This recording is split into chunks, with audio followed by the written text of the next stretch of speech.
Hey guys, happy Friday! You know what that means? It's time for another chicken video. Surprise, surprise. I'm still waiting to hear back from the American Poultry Association to know if I can go over the standard of perfection with you all. I think it's been like 3 weeks now.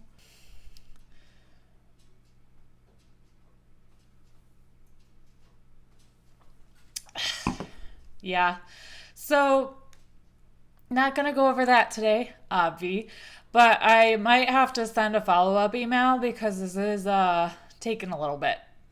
It might be because it's like on their off season. I'm not really sure, but they're not answering my email. So, I might just be kind of naughty, get put on the naughty list this year and start going over some of this stuff anyways, but don't tell on me. American Poultry Association, if you're listening, I would really like your permission, please and thank you.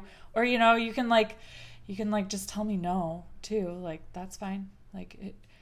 Anywho, today I wanted to talk to you guys about our experience so far with an incubator.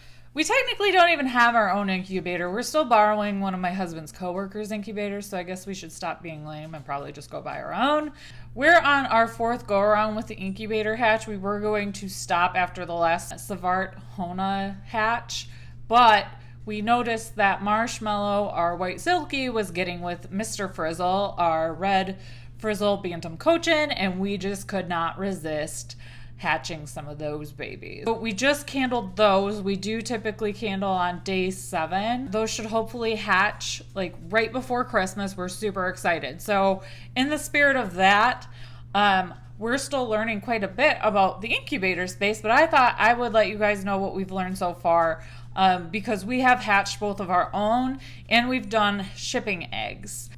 So unfortunately, there is a difference in hatch rate for those shipping eggs, which can be assumed, right? No matter how well packaged those eggs are, it's just not going to do as well as hatching your own egg. The Eclipse babies that we hatched in August of this year, our first go around, we put in 9 eggs because we're like, a lot of what we're reading says that your hatch rate, you're like lucky if it's 50%. So we were like, we'll put 9 in. Well, all 9 of them hatched. Now you need to keep in mind that some breeds hatch easier than others, and apparently our little barnyard mixes of white leghorns and silver duckwing bantams, they hatched very easily. Our second go around with the incubator, I got some hatching eggs from a breeder in, I believe it was South Carolina. It's one of the Carolinas. So they shipped a long way.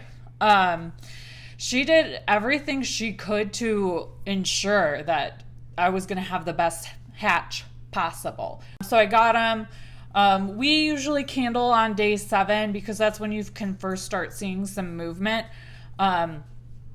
We candled the shit out of our first incubator hatch. Like we probably candled like 5-6 times, which I found out you really shouldn't probably do more than 1, maybe 2. But all of them hatched. For the second round, we candled maybe I think it was like 2 or 3 times.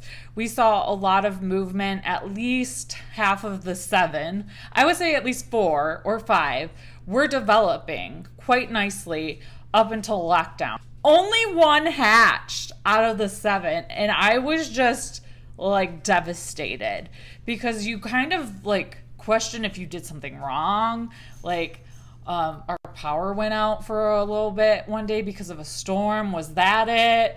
Did I not have enough water in the incubator? Should I have candled them at all? You start questioning things, but the truth of the matter is with hatching eggs, it's just kind of tricky. Your hatch rate goes way down the tubes when you're getting shipped eggs, especially if that's a hard breed to ship. Now, I can't say if the Savart Honas are hard to hatch or not, but in our experience, it's a little tricky with the shipping eggs. I did order another round of shipping eggs from her because her birds are beautiful, and I know that my hatch rate was not her fault.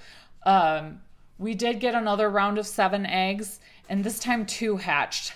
Thank the Lord, because the one time, the second round, when only 1 hatched, we went and got her 3 friends from the feed store. Thank God they were still having chicks in like October. But we got her 2 Amberlink and 1 Barred Rock friend, and they're happily living together now. But I am so happy that our 3rd round we had 2 hatch, our little Gomez and Morticia. So now we're on our 4th round of hatching. And again, these eggs came from our chickens. So we candled them on day 7, and they're looking excellent. Like, it's like night and day.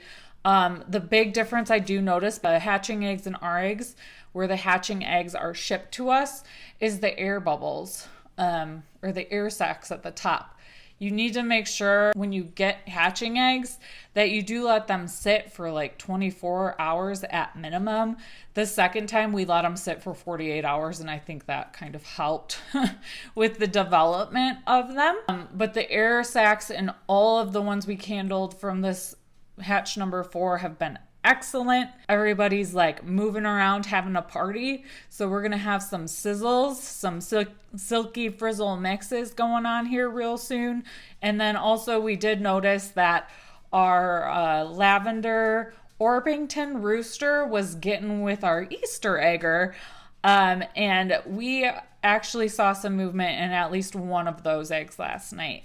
So to kind of summarize things, incubator hatching is so much fun, you guys. You do need to make sure that you're doing these things. 1, you need to make sure the temperature is consistently staying like at 100 degrees.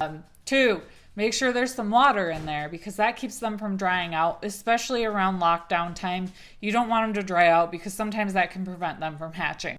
3, manage your expectations, okay? A 50% hatch rate is apparently like really good.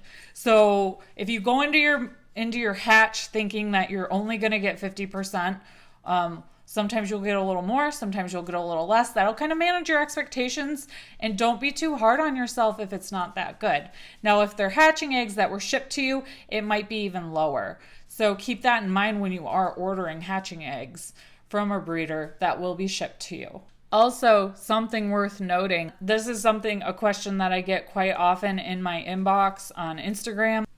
If a chick is having a hard time hatching, I repeat, do not assist that chick with hatching.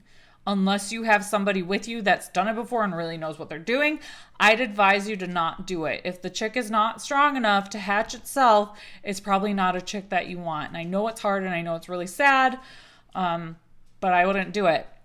Also, give your chicks a couple extra days. So if they don't hatch on day 21, that is okay. Sometimes it takes a couple extra days to do that.